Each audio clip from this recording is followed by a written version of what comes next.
Assalamualaikum warahmatullahi wabarakatuh. Bismillahirrahmanirrahim. Alhamdulillahirabbil alamin.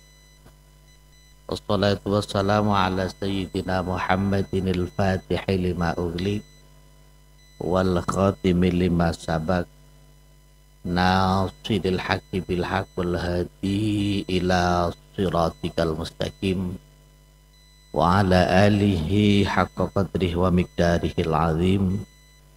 Faqad qala ta'ala fi kitabihil karim.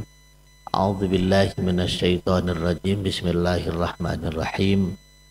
Ya ayyuhalladzina amanu taqullaha wal tandur nafsum ma qaddamat lighadin wattaqullaha innallaha khabirum bima ta'malun. Shadaqallahul azim. Amma ba'du.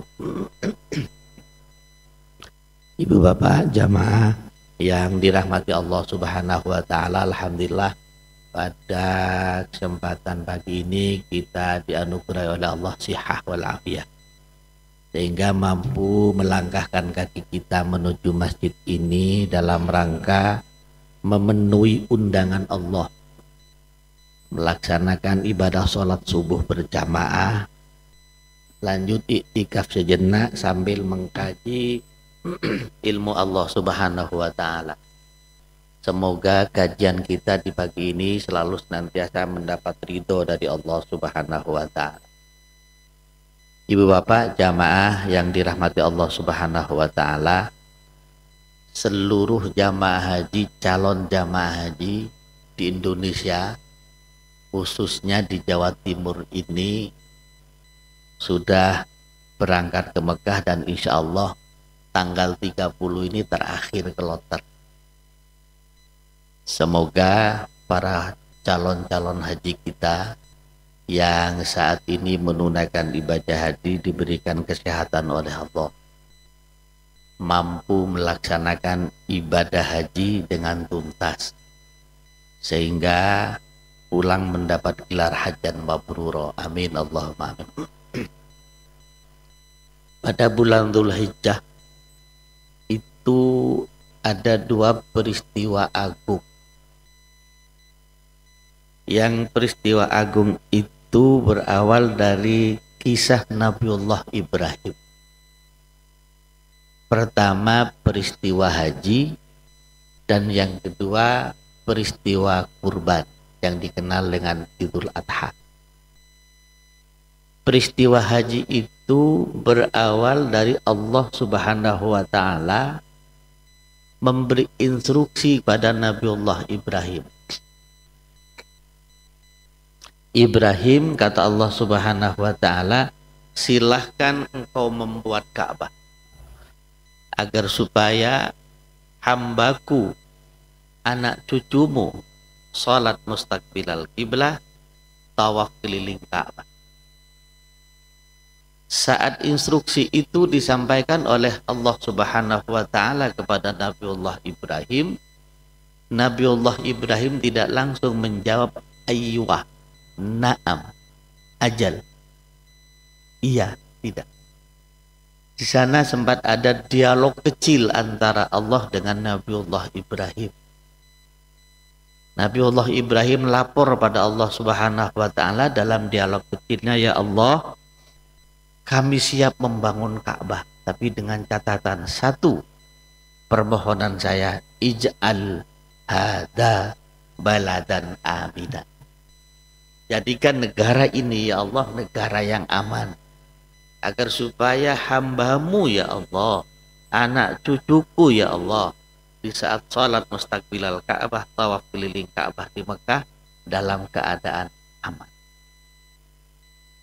Maka dijawab oleh Allah subhanahu wa ta'ala, faman dakhalahu kana aminan. Barang siapa yang masuk Masjidil Haram, kana aminan, dijamin aman oleh Allah subhanahu wa ta'ala. Lalu permohonan yang kedua, warzuq ahlahu minas samarat, Al-Baqarah 126. Anugerahkan pada penduduk Mekah wa mahaulaha dan sekitar Mekah ya Allah, penduduknya penduduk yang kaya raya. ahlahu minat tamarat. SDM yang mumpuni. Permohonan Nabiullah Ibrahim sesaat melaksanakan perintah, sebelum melaksanakan perintah Allah Subhanahu wa taala untuk membangun Ka'bah. Permohonan pertama, permohonan kedua diiyakan oleh Allah Subhanahu wa taala. Kata Allah, bangun Ka'bah itu, permohonan saya iyakan bersama putramu Ismail.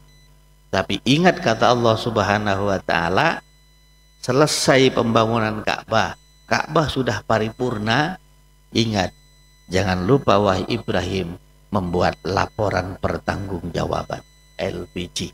Laksana kita punya kegiatan, ada LPG-nya, air ini berapa harganya. Dibangunlah oleh Allah oleh Nabiullah Ibrahim Ka'bah itu.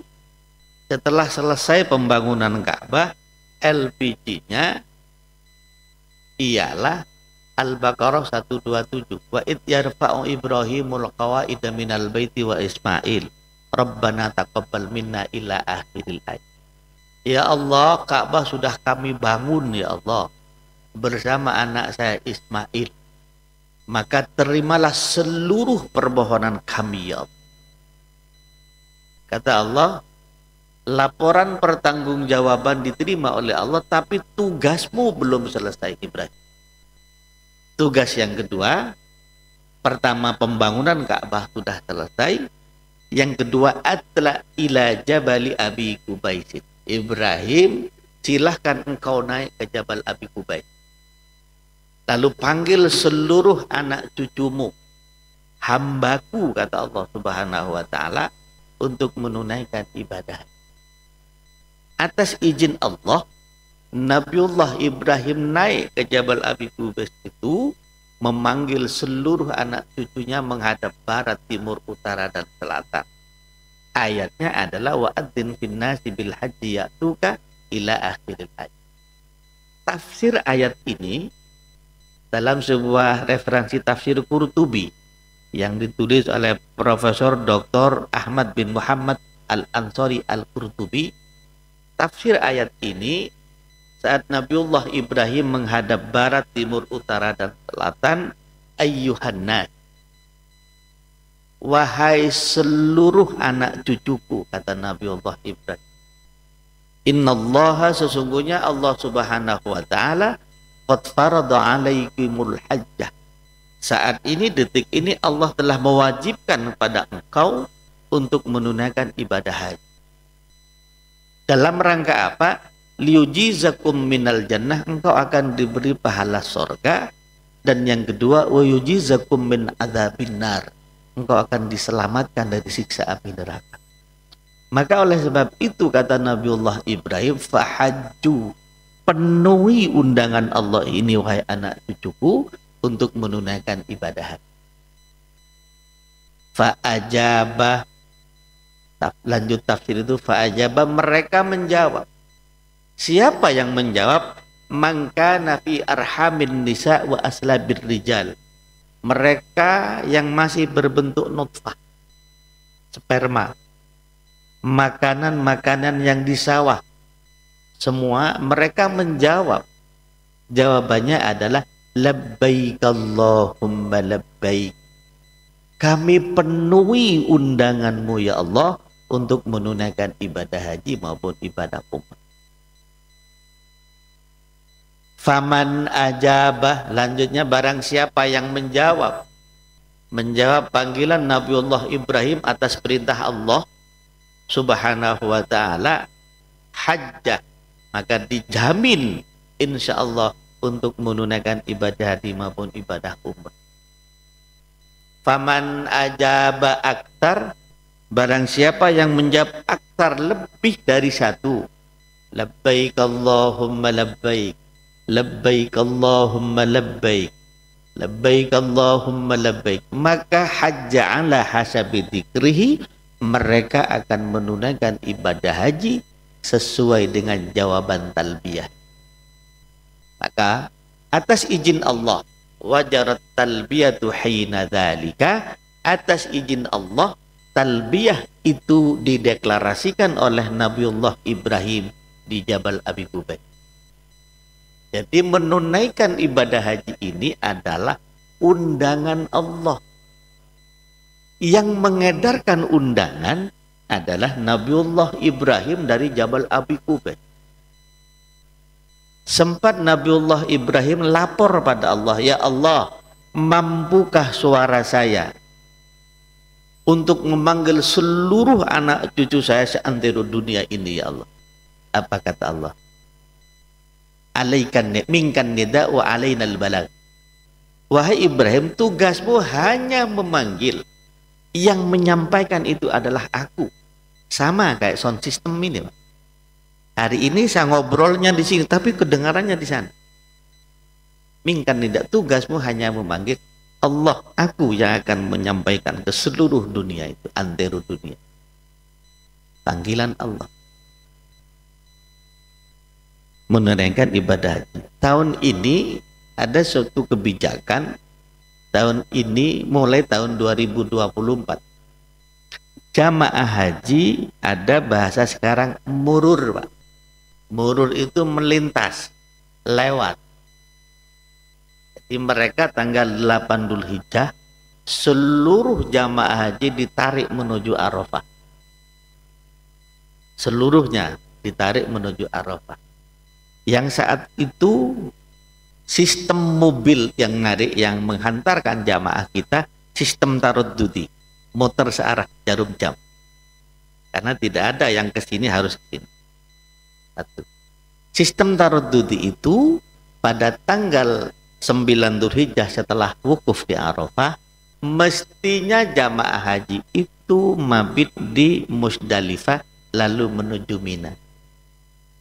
Karena jamaah haji Indonesia khususnya banyak yang tua, yang umur 90 ada, 85 ada, yang didorong banyak, maka istilah murur mulai tahun 2024 kemarin itu dimunculkan dari Arafah, mestinya mabit di Musdalifah lalu menuju Mina.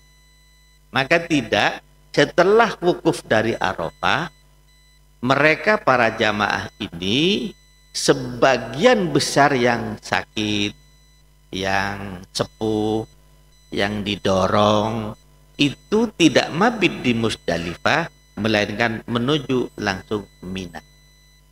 Coba seandainya 2024 kemarin tidak program murul ini tidak dijalankan, insya Allah lebih dari 1.000 orang jamaah haji Indonesia yang wafat.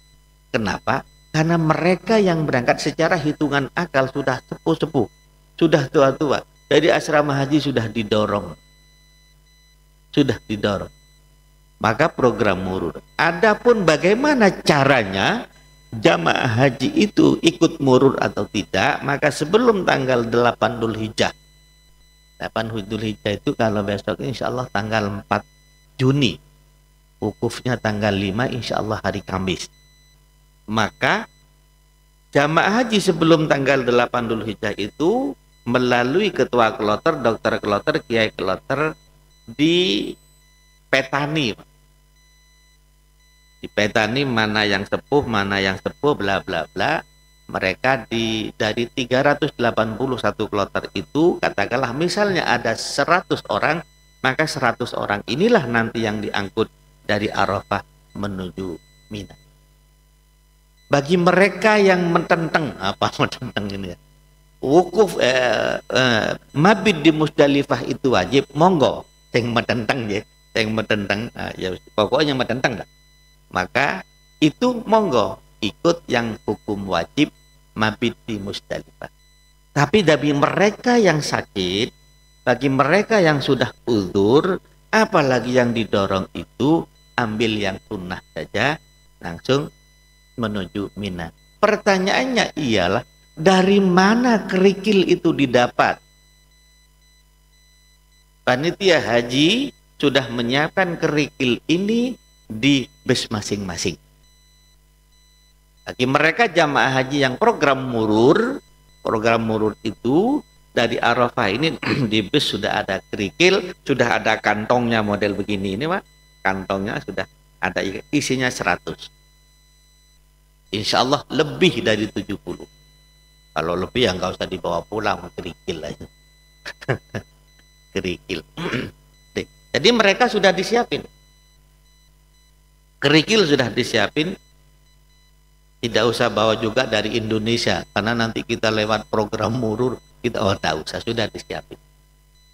Dari Arafah langsung Musdalifah.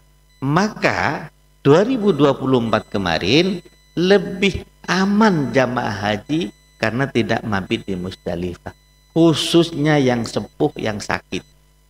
Beda dengan mereka yang sakit parah, yang tanggal 8 Dzulhijjah menurut hitungan dokter Saudi yang di rumah sakit maupun dokter Indonesia yang merujuk ke rumah sakit, ada di rumah sakit tidak bisa wukuf, maka di safari wukufkan. Kalau memungkinkan safari wukuf, mereka diambil dari rumah sakit, ditaruh di Al-Is'af ambulan, lalu dibawa tanggal 9 itu untuk wukuf. Karena wukuf itu adalah al-hudhuru fiha lahdah.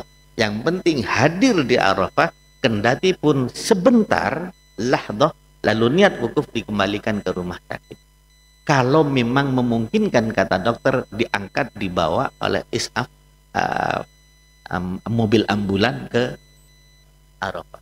Kalau memang secara hukum tidak mungkin, hukum medis nggak mungkin dibawa, karena terlalu parah sakitnya, bla bla bla, maka jamaah haji itu akan dibadal hajikan. Apalagi yang sudah wafat, dibadal hajikan. Nanti sertifikat hajinya itu akan dititipkan kepada ketua kloter maupun dokter kloter, diberikan pada keluarganya di Indonesia. Ini programnya program murur haji.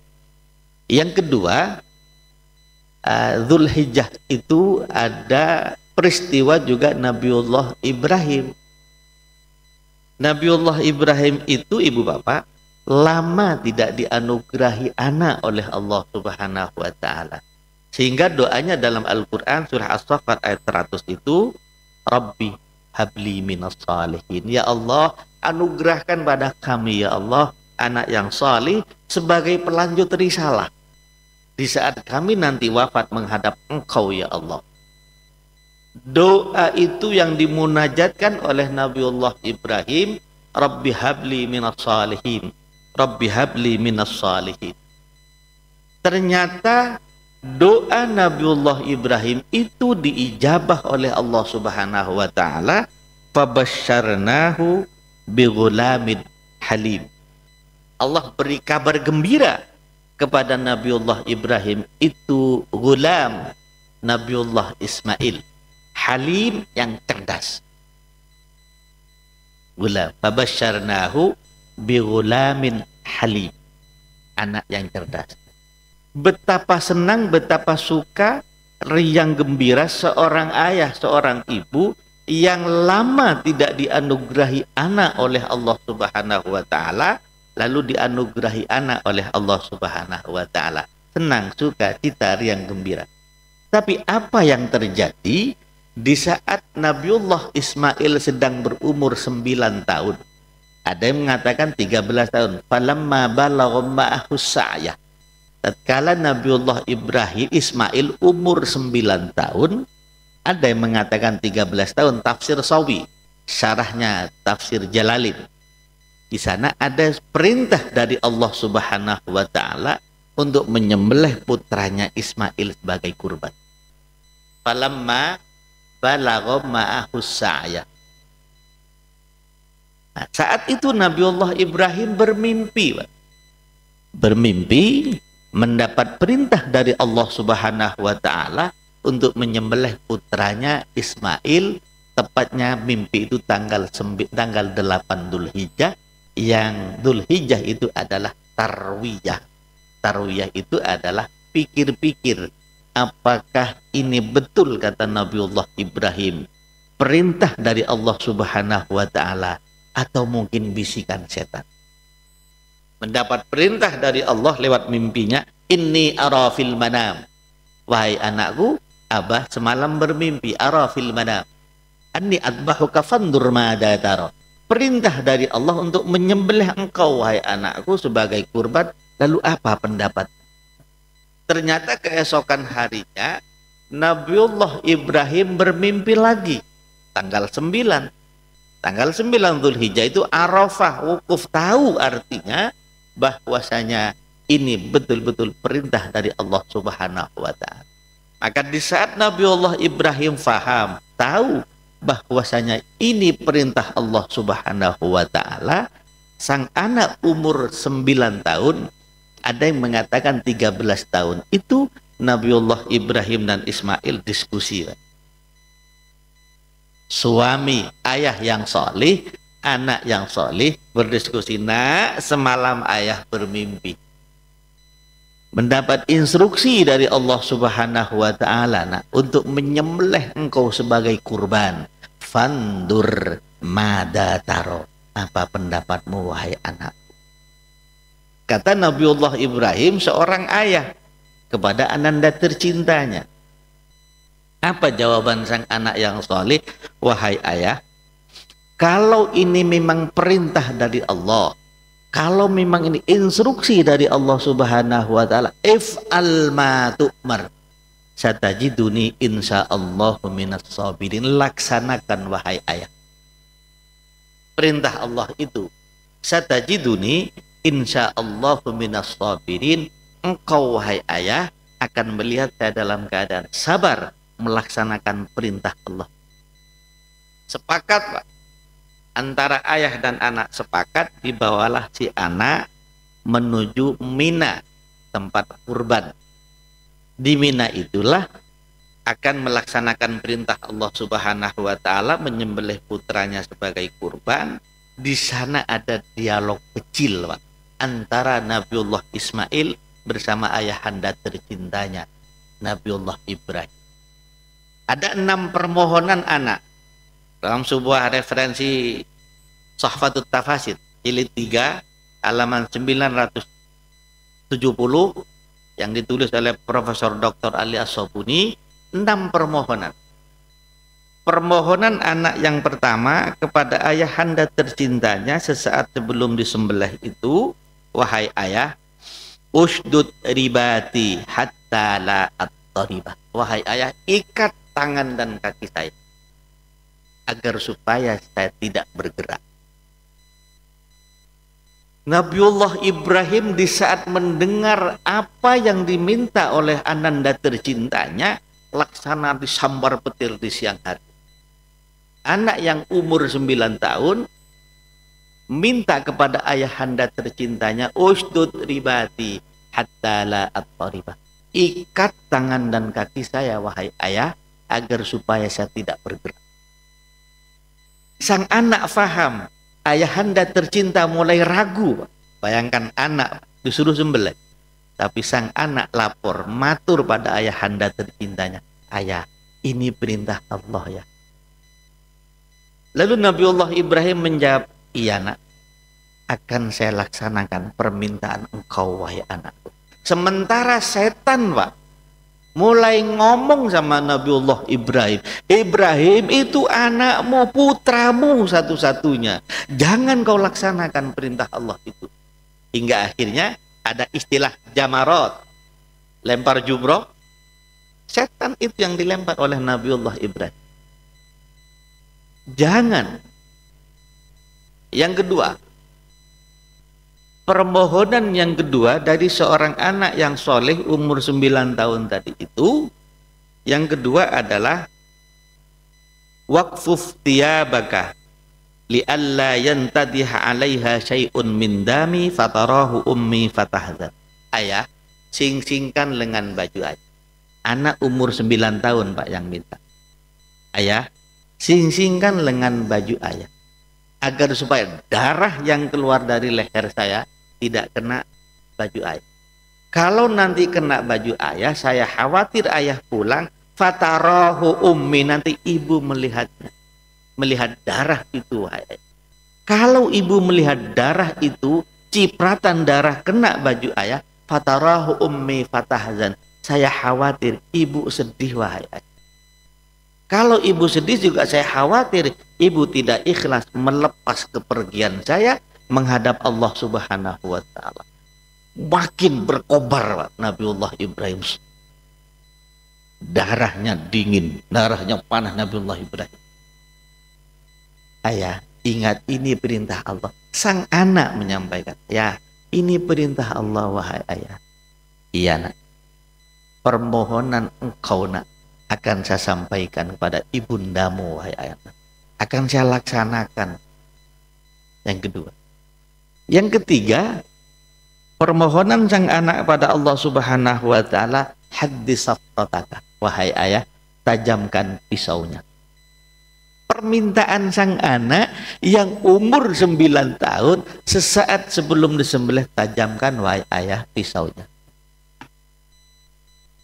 Yang keempat, asri biha ala halki liyakunal mautu ahwanu alai. Ayah, pisau yang tajam ini wahai ayah, segerakan menempel ke leher saya agar supaya saya segera wafat menghadap Allah tidak sakit. Nabiullah Ibrahim begitu mendengar permohonan sang anak yang keempat, bingung Nabiullah Ibrahim antara melaksanakan tugas Allah dan tidak. Cuma anaklah yang memberi support pada orang tua. Anak yang kuat, ayah ingat ini perintah Allah, satajiduni insyaallah minas sabirin. Katakan, laksanakan wahai ayah. Ayah akan melihat saya dalam keadaan sabar. Enggak usah takut wahai ayah. Maka di saat masuk pada permohonan yang kelima, nyaris Nabiullah Ibrahim meneteskan air mata. Nyaris Nabiullah Ibrahim tidak melaksanakan perintah Allah Subhanahu wa taala. Hanya nyaris, Pak.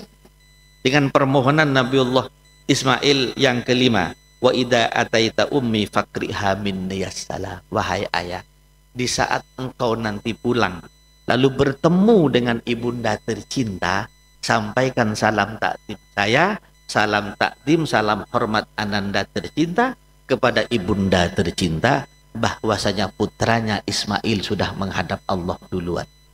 Semoga Ismail, abah dan ibu dipertemukan nanti oleh Allah di surga. Nyaris Pak Nabiullah Ibrahim meneteskan air mata. Cuma si anak berbicara lagi, ya ini perintah Allah wahai ayah. Iya nak. Iya nak. Wa idza ataita ummi fakriha minni assalam. Permohonan anak yang solih yang umur 9 tahun tadi. Yang keenam, permohonan anak yang solih kepada ayahanda tercintanya sesaat sebelum disembelih sebagai kurban. Wa idza ra'aita an taraddada qamisi 'alaiha faf'al. Wahai ayah, kalau engkau nanti menginginkan melihat baju saya, ibu ingin melihat baju saya, faf'al, laksanakan wahai ayah. Barangkali ayah dan ibu melihat baju saya, barangkali menjadi obat penawar rindu pada ananda tercinta yang sudah menghadap Allah dulu. Iya nak. Abah laksanakan. Iya nak. Permohonan engkau ayah laksanakan. 6 permohonan. Ada tambahan 1 dalam referensi yang lain, Profesor Dr. Ibnu Abbas Tafsir Al-Mikbasnya ada tambahan 1. Ayah, tutup mata ayah, tutup mata saya, agar supaya ayah dan saya tidak ada keraguan-raguan. Ini perintah Allah ya. Selesai ditutup, sang anak matur pada ayahanda tercintanya, ya saya sudah siap menghadap. Begitu Nabiullah Ibrahim menghunuskan pedangnya untuk menyembelih putranya sebagai kurban, seakan-akan Allah berbicara, As-Saffat 107, seakan-akan Allah berbicara, Ibrahim, Ismail, tugasmu sudah selesai, kecintaanmu kepadaku luar biasa. Wa fadainahu bidzibhin azim. Nabiullah Ismail diganti oleh Allah dengan domba. Itulah yang dikenal namanya udhiyah. Itulah yang dikenal namanya kurban.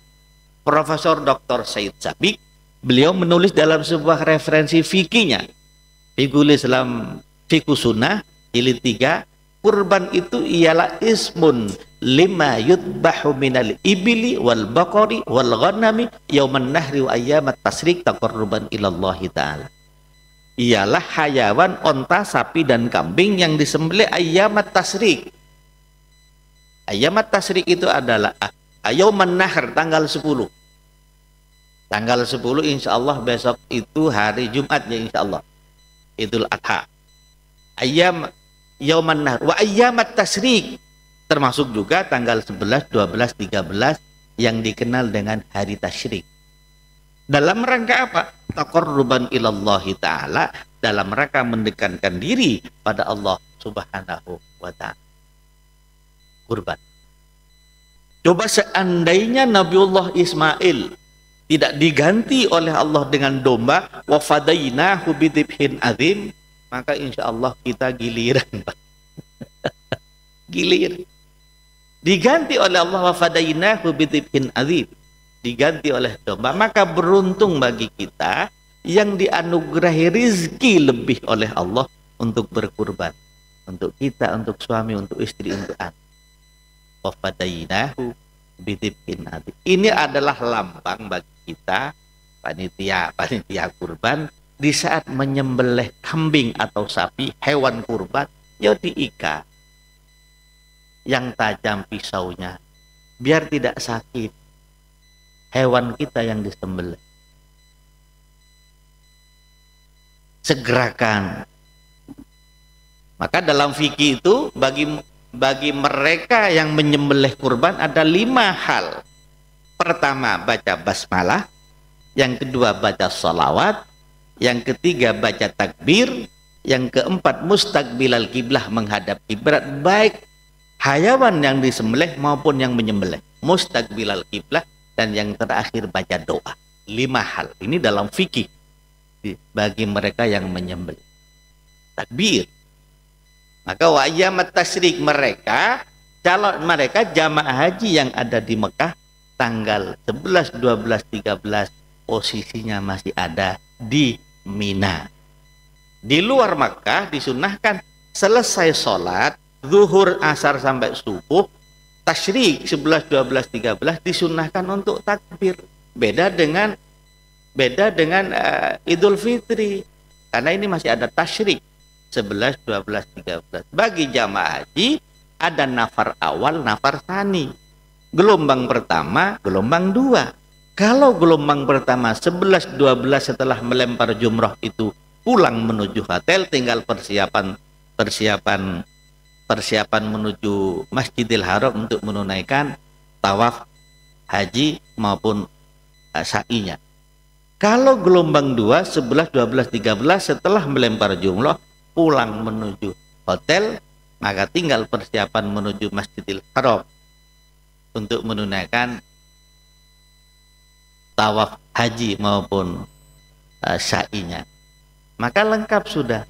Di bulan Dzulhijjah ini 2 peristiwa agung, haji dan kurban dari Nabiullah Ibrahim alaihissalam. Semoga kita mampu meneladani Nabiullah Ibrahim, Nabiullah Ismail. Mudah-mudahan kajian yang singkat ini bermanfaat bagi diri saya pribadi dan bagi para jamaah, para umumnya. A'udzubillahi minasyaitonirrajim. Bismillahirrahmanirrahim. Allahumma sholli ala sayyidina Muhammad wa ala ali sayyidina maulana Muhammad walhamdulillahi rabbil alamin. Allahumma ya muyassir yassir wa ya mudabbir dabbir wa ya musahhil sahil. Sahil alaina kulla asir. Fa inna taysira kulla asir bijahil basirin nadir. Rabbana atina fid dunya hasanah wa fil akhirati hasanah wa qina adzabannar wa adkhilnal jannata ma'al abrar. Ya azizu ya ghaffar ya rabbal alamin. Walhamdulillahi rabbil alamin. Assalamualaikum